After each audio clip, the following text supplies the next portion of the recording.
In this episode of Cycling Tours, I will explore the cycling network within the eastern sector of Jurong Lake.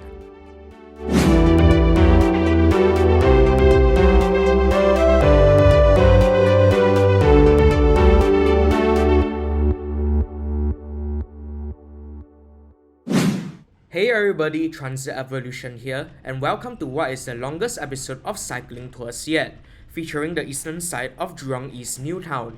I originally wanted to upload the paths covered in this episode as two separate videos, but the presence of the Ulu Pandan Park connector connecting Teban and Padang Gardens with the Toh Guan Estate makes it necessary for it to be one video. So we have one very long video, featuring nearly 2 hours of real-time biking. So sit back, relax, and enjoy this long ride. The flow of the video will be like this. I just started at Chinese Gardens MRT station, and I will begin by moving in the southeastern direction along Jurong Town Hall Road to Teban Gardens. Then I will briefly traverse the cycling paths there in the Teban Gardens and Padang Gardens estates, forming Jurong East Neighbourhood 4, before moving northwards along the Ulu Pandan Park connector, passing International Business Park, and then westwards along the Jurong Park connector. This is followed by more path traversals within Yuhua East and Toh Guan, forming Jurong East Neighbourhood 2, and then a convoluted bunch of paths within the Jurong Gateway area, which was originally intended to be Neighbourhood 1. Finally, I will end at Jurong East MRT station. Note that I will not be covering the park connectors around Jurong Lake, which are more recreational and not very useful for commuting. The one to my right, where the cycling path was just interrupted by an overhead bridge, is currently closed anyway. To kickstart this 21 kilometers journey, I'll first travel on this cycling path on the west side of Jurong Town Hall Road, providing a fairly speedy connection between various park connectors to the east and west. It goes to show how intra-town cycling paths can also be used to support inter-town bicycle commutes. Let's take some time to talk about what we are seeing on the left. Ivory Heights, an uncommon housing precinct built by the Housing and Urban Development Company, which builds housing for moderately prosperous middle-income households who could not qualify for public housing and yet are unable to afford those in the private market. Estates like Ivory Heights were transferred to the Housing and Development Board in 1982, before gradually being privatized in 1995. Meanwhile, to my right, I pass the existing Science Center, which is creating minor interruptions to the cycling path I'm on. But of course, nothing quite significant to worry about. This science center is currently being planned to be relocated to the underutilized Chinese Gardens MRT station in 2027.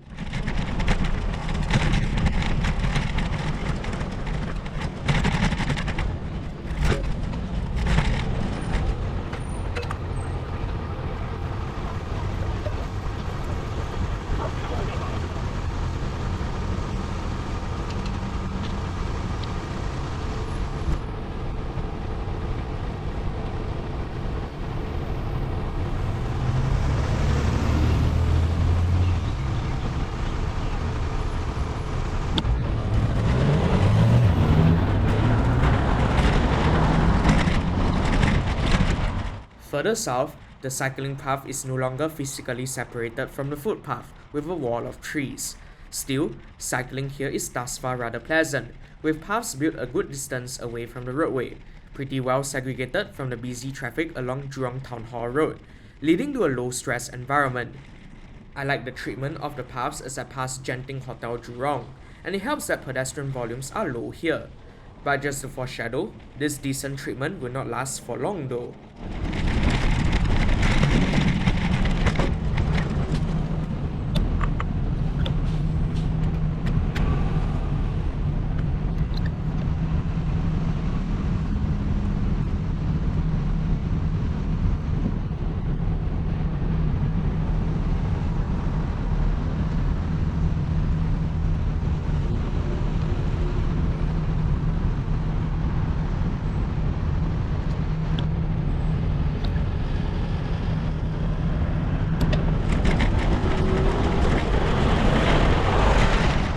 As I move further to the southeast, the quality of the cycling path will gradually degrade.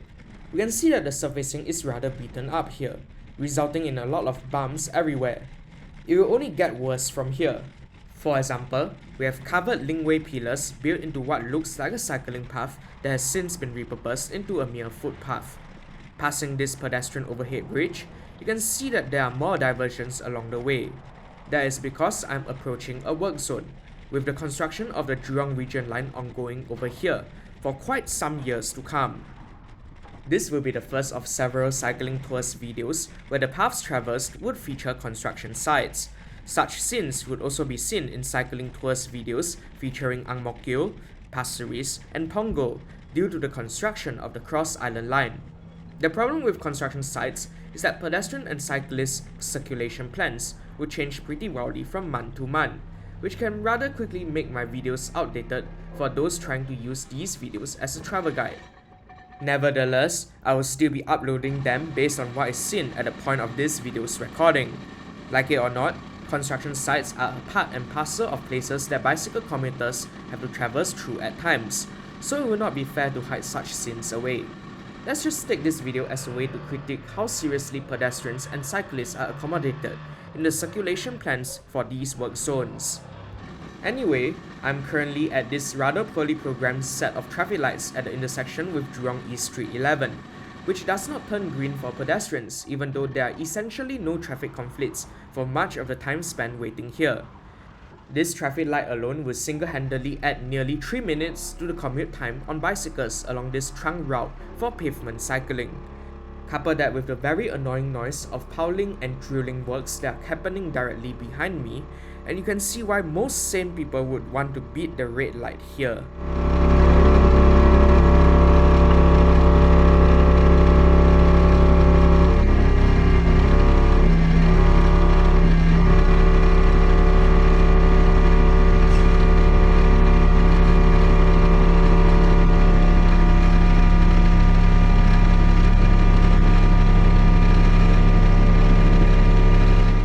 Moving further along, we are now travelling on a diverted footpath. It's fairly narrow with many twists and turns, which could make it a little dangerous for cyclists. Naturally, cycling here is very unpleasant and slow. A route that is this windy would not be acceptable for motorists along the main carriageway, so one can only wonder why it is acceptable for pedestrians to have such an unpleasant treatment.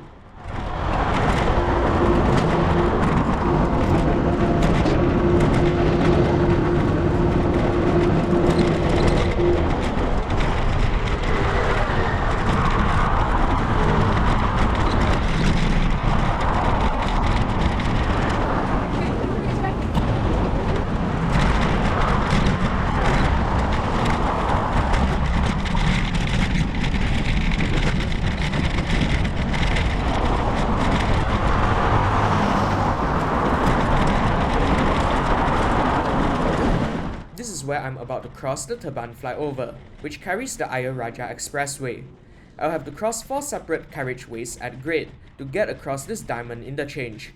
2 of them are slip lanes with fast-moving vehicles entering or leaving the expressway, which makes things a little dangerous for those crossing here.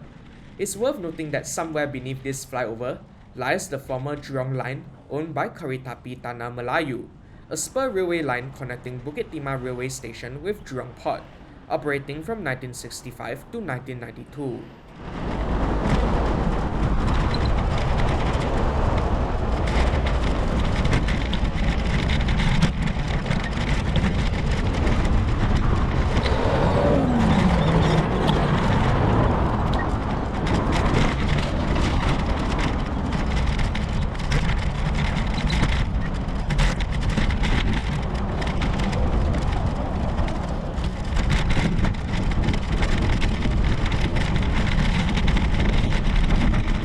Since I'm approaching the Teban Gardens estate, let's talk a little bit about its history, together with that for the adjacent Pandan Gardens here. Both Teban and Pandan Gardens are special in that they were originally public housing neighborhoods that were not built by the Housing and Development Board, but instead by the Jurong Town Corporation, to provide housing for people working in various industrial developments within Jurong Town. Teban Gardens, or Jurong Town Neighborhood 3, commenced construction in 1972 near what used to be Kampong Jaba Teban, while Pandan Gardens, Jurong Town Neighborhood 4, began construction in 1975. Both neighborhoods came after the first 2 neighborhoods at Taman Jurong and Boon Lay Gardens, located on the opposite side of Jurong Lake. However, in 1982, the management of public housing in Teban Gardens and Pandan Gardens was transferred from the HDB to the JTC and integrated administratively into the Jurong East New Town as its fourth neighborhood. Many of the original JTC-era public housing blocks in Teban Gardens have since been demolished under the Selective En Bloc Redevelopment Scheme in 1998 and 2007, with residents shifted around to the Teban Place and Teban Vista precincts respectively, now standing today. In the process, the original street layout of Teban Gardens has been altered as well. However, much of Teban Gardens around the eastern end remains intact today, and the housing blocks you see on my right are the same ones dating back to the late 1970s.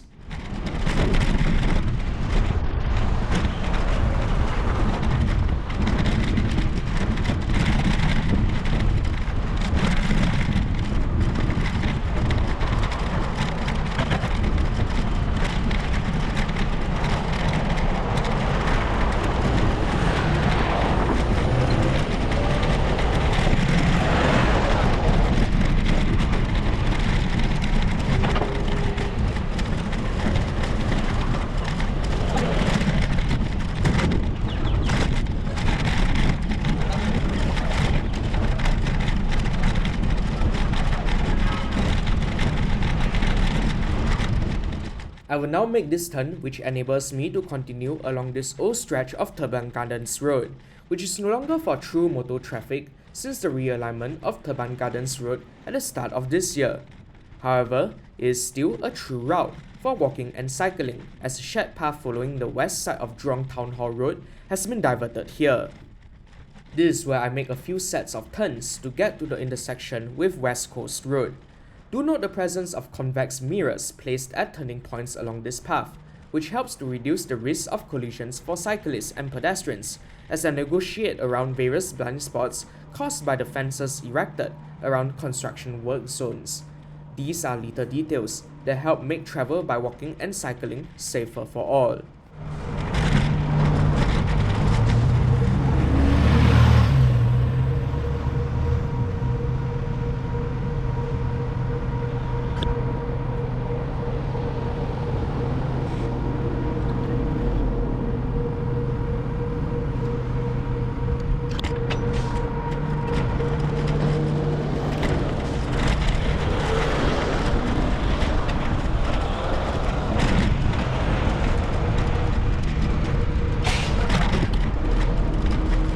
I will now move on to the eastern side of Jurong Town Hall Road, travelling along a footpath marked as a school zone for Commonwealth Secondary School, to get to a cycling path along Pandan Gardens.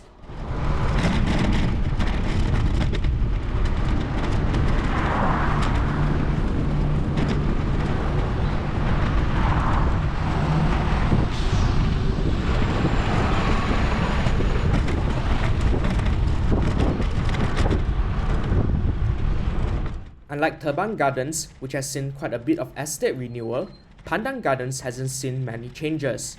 The housing blocks here are mostly the original ones from the JTC.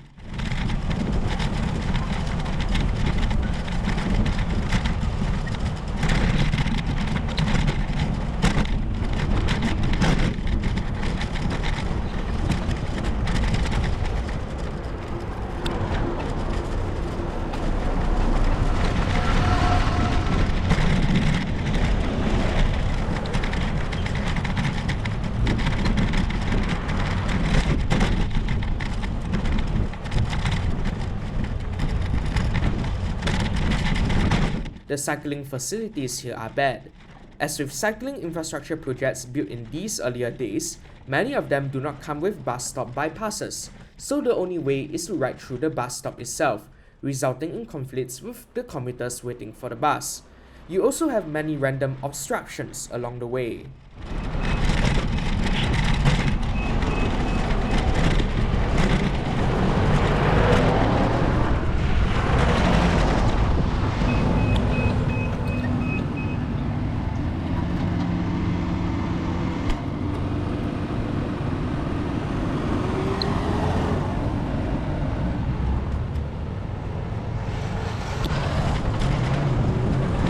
I I will briefly travel on the West Coast Park Connector, connecting West Coast Park with Pandan Reservoir. But this won't be for long, as I rather quickly turn into the Pandan Gardens Park Connector, paralleling a short southern stretch of the Pandan River.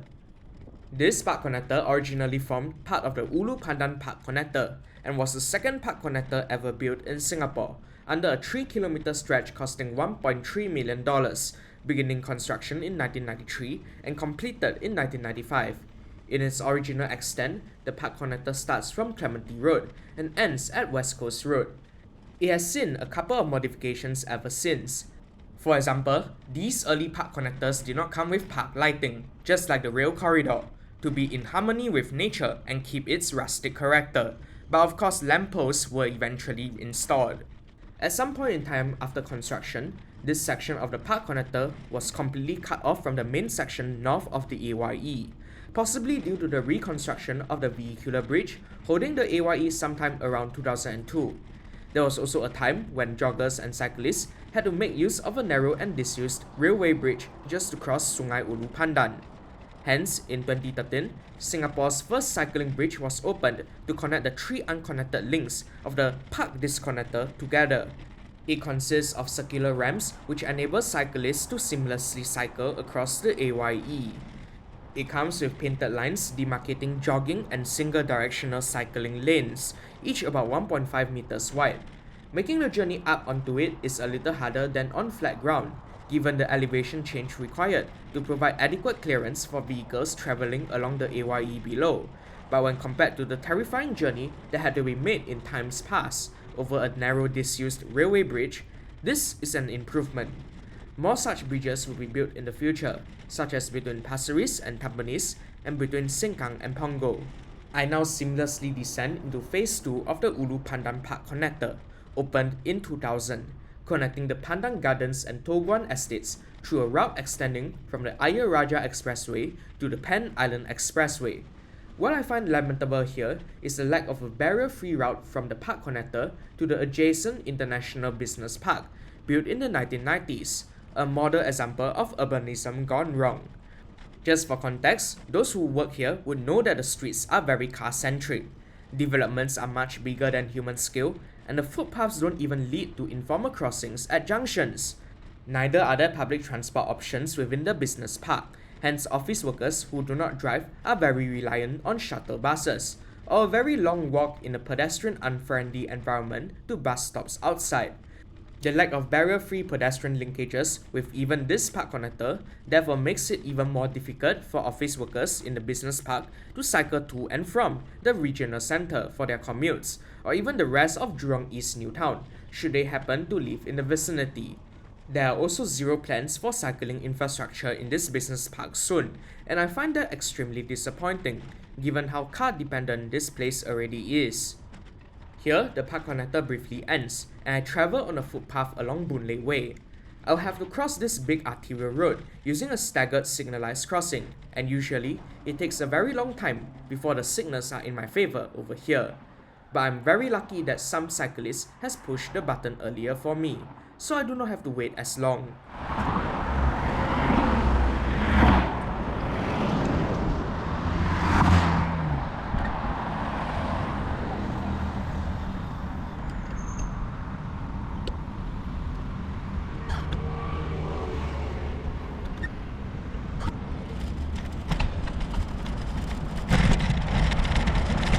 The journey continues. You have to treat this park connector as a bit of a cycling highway from here on, at least until I approach Jurong East Central, as there aren't many connections to adjacent industrial developments here, which are mostly fenced up, aside from a brief crossing of Toh Guan Road East quite a distance up ahead.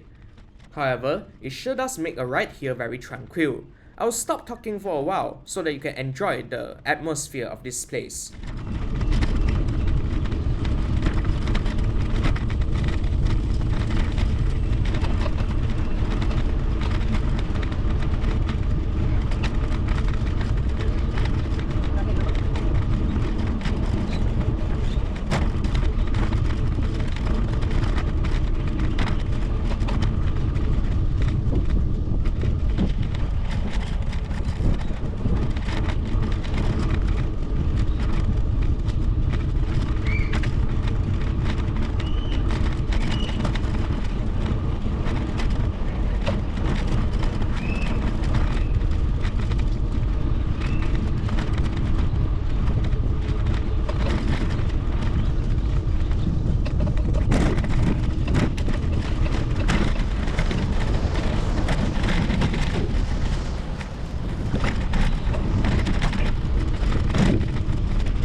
Up ahead, the park connector suddenly switches from a shared design to a segregated one, with a shared path next to a footpath. It's very random, but it's the telltale sign that I've exited the Ulu Pandan Park connector and entered a newer segment of the Jurong Park connector. Ulu Pandan Park connector would continue into Bukit Batok through a windy route on the Toh Guan flyover, which I'm currently passing under. This flyover was completed in 2005 and is deliberately built in a manner to accommodate the park connector that runs under it, which was built a couple of years later.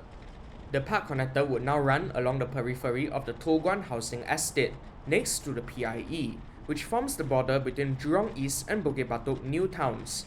There are very few connections with the housing precincts south of it, which makes this park connector not very useful for commuting short distances. Worth noting is the fact that the segment of Jurong Park connector, which I'm cycling today, also forms the Coast to Coast Trail Central, a bunch of signs that attempt to string a hiking trail along a bunch of park connectors across Singapore. Here, I approach Bukit Batok Avenue 1, and this is where the park connector diverges from the canal. The slope is ridiculously steep here as it transitions from land within the drainage reserve of the unnamed canal to land within the railway reserve of the North-South MRT line. This stretch of Jurong Park connector is very curvy, as it has to meander around the pillars supporting the MRT tracks above it, which were built almost 20 years prior then. This makes the cycling route not as direct as it could be, but I guess you can treat this as a form of traffic calming for cyclists.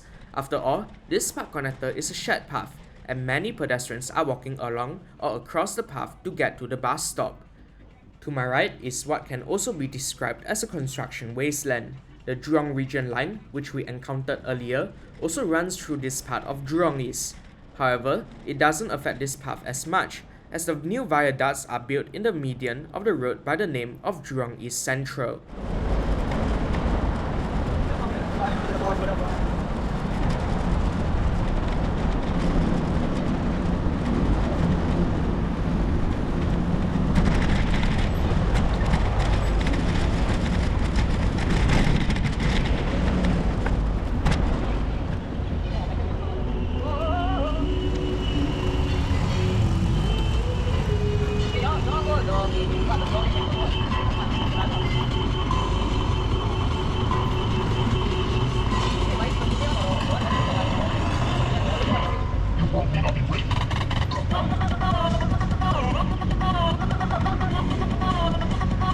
One thing I find a bit disappointing about park connectors built along the railway reserve is that while the idea is good on paper, they are often routed in a way with plenty of lateral and vertical shifts. Here the park connector goes up a slope, makes some twists and turns, and is much narrower than what it used to be. Such deviations make short commutes more exhausting. Pardon this terrible example of continuing at high speeds and expecting pedestrians to move out of the way when cycling on a narrow shared path. Please don't do that. I now have to cross diagonally across this humongous intersection between Boon Lay Way and Jurong East Central to continue along Jurong Park connector. Couple this with the mess of MRT track structures, and a psychological barrier is formed, separating the various neighborhoods of Jurong East New Town from the Jurong Lake District. They are just so different, integrating them into one cohesive and walkable district just feels difficult.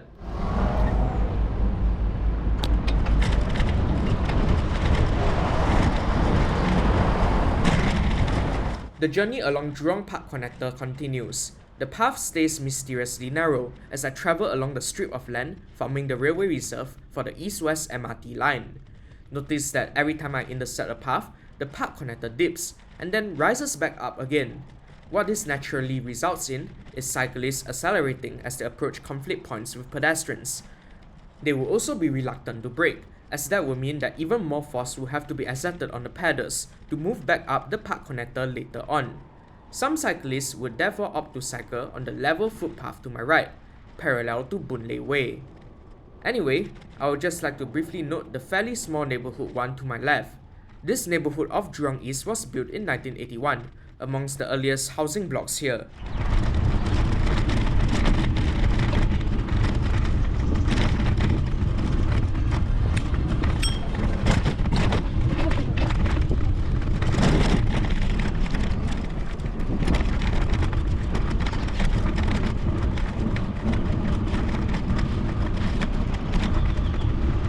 The park connector abruptly diverges from Boon Lay Way here, as it follows the shape of 115 Jurong East Street 13 to my left. While I'm not quite sure why that happened, it is worth noting that the grassy side to my right was planned as a reserve site from the start, to enable infill developments in the future for various special users. Now it would be nice if this park connector continues barrier-free into Chinese Garden. Unfortunately, it ends abruptly at this pedestrian overhead bridge. This one comes with neither bicycle wheeling ramps nor lifts, so this is as far as I would go for this video.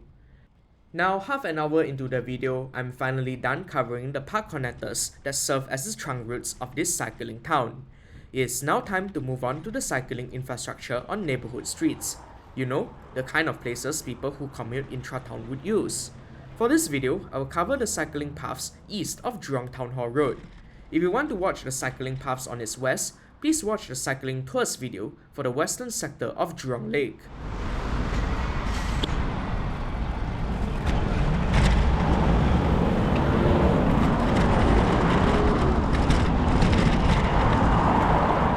I'm now travelling along the eastern side of Jurong Town Hall Road, demarcated by a shared path under a covered walkway, one that feels, at times, unusually close to the main carriageway.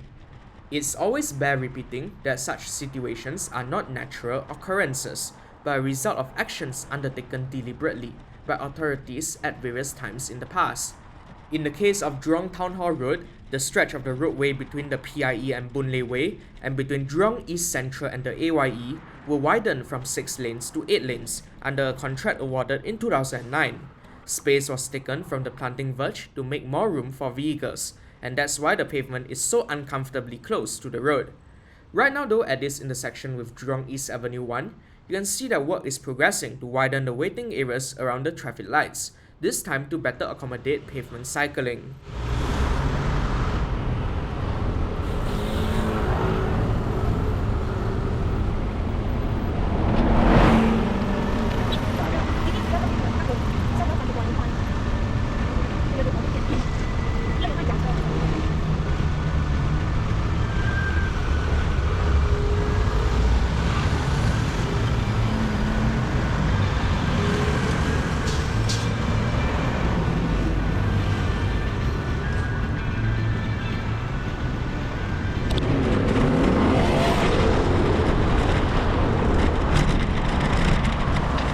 Pardon me as I briefly overshoot towards Bukit Batok flyover along this recently completed red cycling path. It will eventually provide connections to Bukit Batok, but that won't be happening that soon.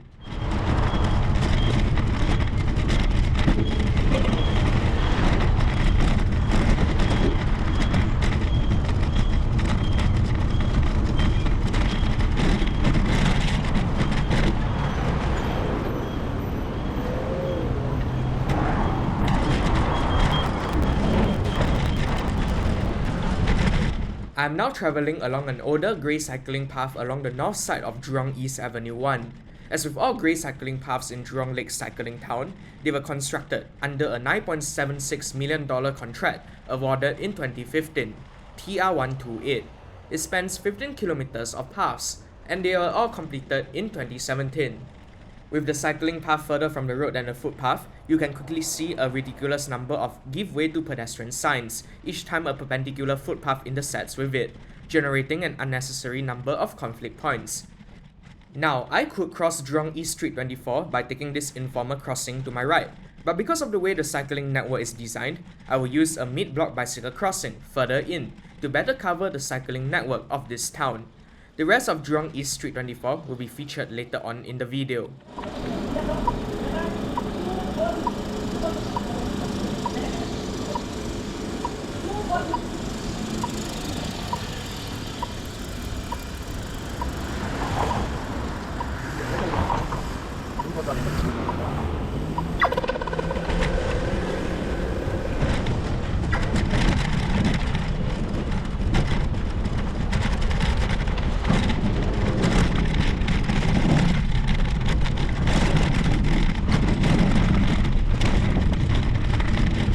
Anyways, the main approach in finding room for cycling paths over here is to encroach into HDB land. You can see that low retaining walls have to be built to hold back the slope where the soil used to be on the left. Where the slope becomes too steep, the path may, at times, abruptly narrow into a shared path for no reason. And in these earlier days, permanent structures like covered linkways were left intact, instead of being demolished and rebuilt as it is done nowadays to allow bikes to pass from behind.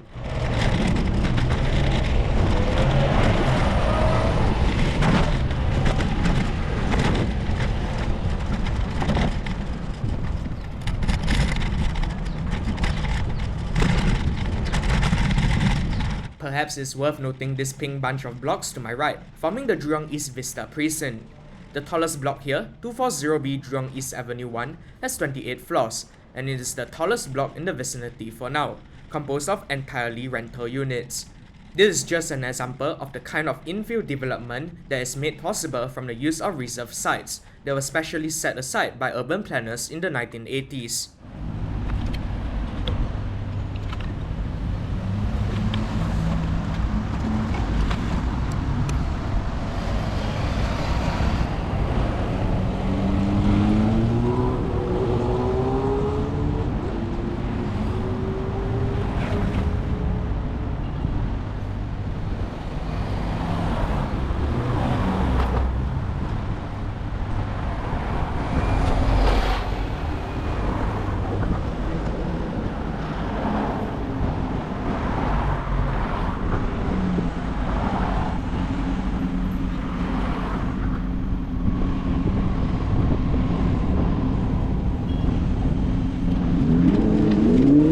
Crossing the north-south line tracks, I now enter a later extension of Jurong East Neighbourhood 2, known generally as To Guan, the name of a huge star fruit farm in Hokkien, which used to be in this vicinity around the times of World War II.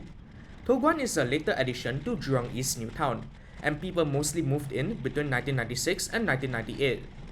Though there exists this construction site for a new To Guan Grove precinct, reaching a maximum of 37 floors. Jurong East Breeze to the northwest will still beat that with 38. There are many telltale differences between the blocks here and those in the older parts of Jurong East. The building forms and facades are generally more complicated, and the building heights are more uniform, mostly in the high teens. For public housing blocks beyond such heights, this will only be possible in this eastern half of Jurong East New Town. Move a little west, and the building height limits imposed by the Teng Nga Air Base to the northwest will make building taller impossible.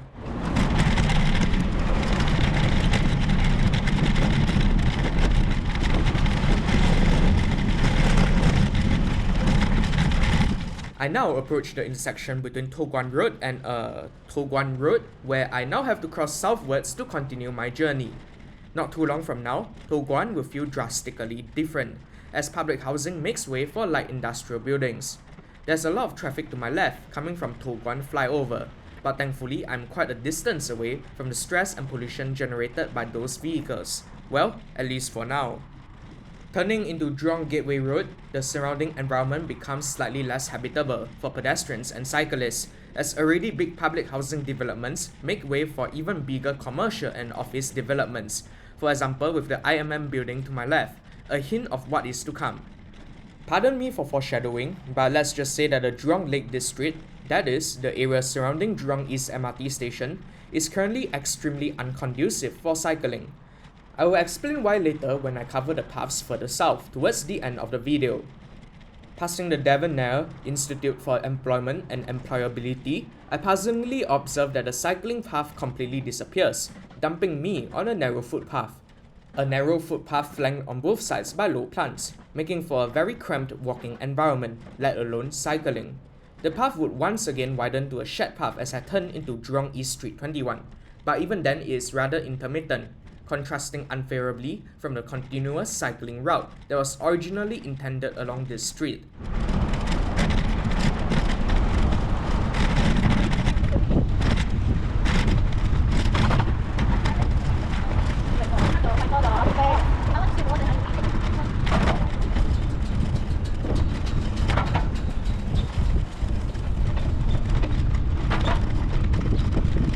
As we gradually return to the residential realm of To Guan, it appears that more discipline is exercised to maintain paths of adequate widths that make intra-town cycling more comfortable. What this tells me is that the cycling path designs are fairly optimal for public housing estates, but they tend to fall apart when applied to industrial and office zones, even though people do commute from such places.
Here, I cross Jurong East Central once again and return to the Yuhua East subzone, passing by the Masjid Al Mu'minin, the mosque built to serve the Muslim community in Jurong East. Like many mosques up till the 1990s, this mosque was designed and built by the HDB. Masjid Al Mu'minin was originally designed with a floor plan such that, when viewed from the top, you see the Muslim crescent and star. But that may not be as apparent today, due to an upgrade done in the mid-2000s. Now, the cycling path miraculously reappears after I pass that mosque, placing me uncomfortably close to an extremely high retaining wall. It narrows every time I approach a staircase, due to the limited budget for this project at the time, for the reconstruction of such obstacles to be viable. Honestly, I would have preferred if the cycling path here was constructed on a space that could have been reclaimed from the needlessly wide road lanes to my right, as it would have led to a much better cycling experience than this.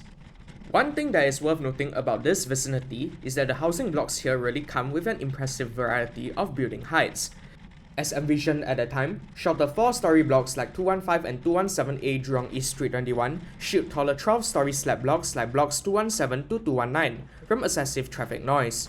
These blocks will shield even taller 25-story point blocks like blocks 219A and 220 even further in. These 4-story blocks fronting the street are, fortunately, raised from the road level and hence buffered from the traffic noises by earth mounds and trees as well. Passing Arumigu Murugan Temple, I shall briefly speed up this video until I reach Jurong East Street 24, carrying on the path traversal on that street where we left off earlier. This is when I realized that this cycling path leads to nowhere. Whoops! The correct cycling path will follow the north side of this street, connecting the various blocks in this vicinity with Yuhua Village, the neighborhood center of Jurong East Neighborhood 2.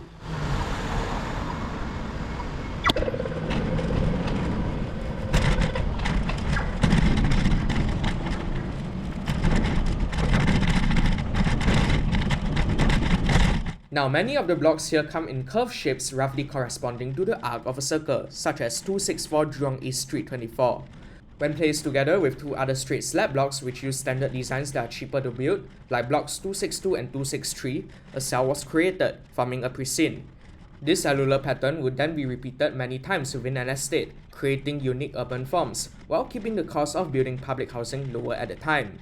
They also leave big gaps in the urban grain, which are often used as open-air car parking. Sizable parking lots will be found just on the other side of this block to my left.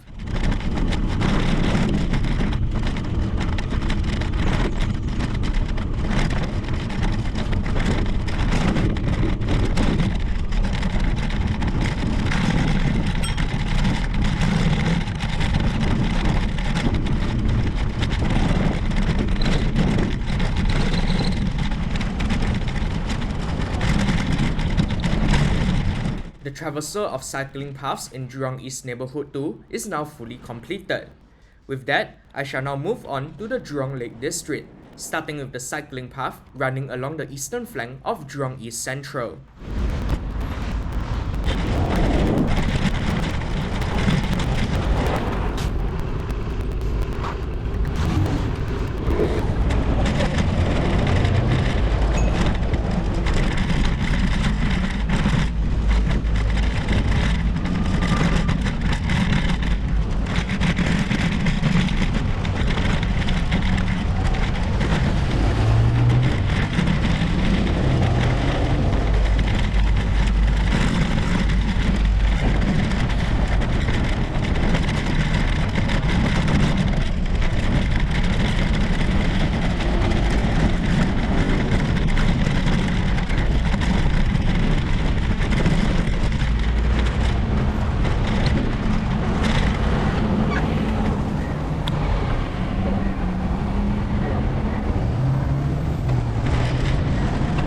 I will soon pass J Connect, a cluster of blocks numbering 130 to 135 Jurong Gateway Road, which served as the original town centre of Jurong East, back when neither the concept of Jurong Lake District nor Jurong East Regional Centre existed. This development is special in that when it was originally designed, a symmetric grand pedestrian mall was already envisioned to run straight through it, from Jurong East MRT station through the perpetually busy mid-block crossing next to the now demolished J-Cube to this intersection over here, providing a vista of the existing science centre. Well, I will be covering two more discontinuous cycling path segments, one passing the regional library and bus interchange, and another along Venture Avenue, while discussing the past and future plans of this area. So, the idea of pedestrian friendliness in the town centre was expanded upon in the 1992 Jurong East Centre Development Guide Plan by the Singapore Institute of Architects. In that proposal, roads and car parking throughout the entirety of Jurong East Regional Centre were to be shifted into an underground system, connected to developments through travellators and escalators, freeing up space for kilometres of street malls and arcades on the street level. Barrier-free, grade-separated access to the Science Centre, IMM, and International Business Park will also provide a pedestrian environment completely uninterrupted by vehicles. This idea of promoting street life was carried on to the 1995 planning report by the Urban Redevelopment Authority, which instead features a one-way inner ring road system for motor traffic, a skylink, and two plazas to the north and south of the MRT station, leading to two major pedestrian axes. Unfortunately, much of this emphasis on pedestrian friendliness seemed to be watered down ever since then. Today, the Skylink concept has been expanded into J-Walk, the Jurong Lake District's second-story pedestrian network, providing seamless, weatherproof pedestrian connectivity within Jurong East MRT station and adjacent developments like GEM, Westgate, and the Ng Teng Fong General Hospital. This is where most pedestrians would walk today. The street level, though, has been completely gutted, with many 6-lane roads that are terrible for street life, a far cry from the one-way street system as originally envisioned, and eventually implemented in both the Woodlands and Tampines regional centres. This is not necessarily a problem for pedestrians, as they can climb up the stairs or take the escalators to walk on grade-separated walkways across such wide roads. But it is a very different story for cyclists. They have an extremely tough time here, and you will soon see why.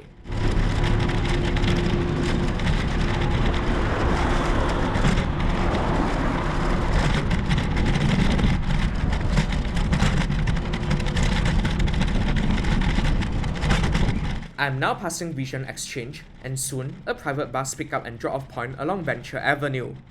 One humongous problem with the J-Walk is that you can't cycle on the crowded linkways forming it, as they are pedestrian-only paths.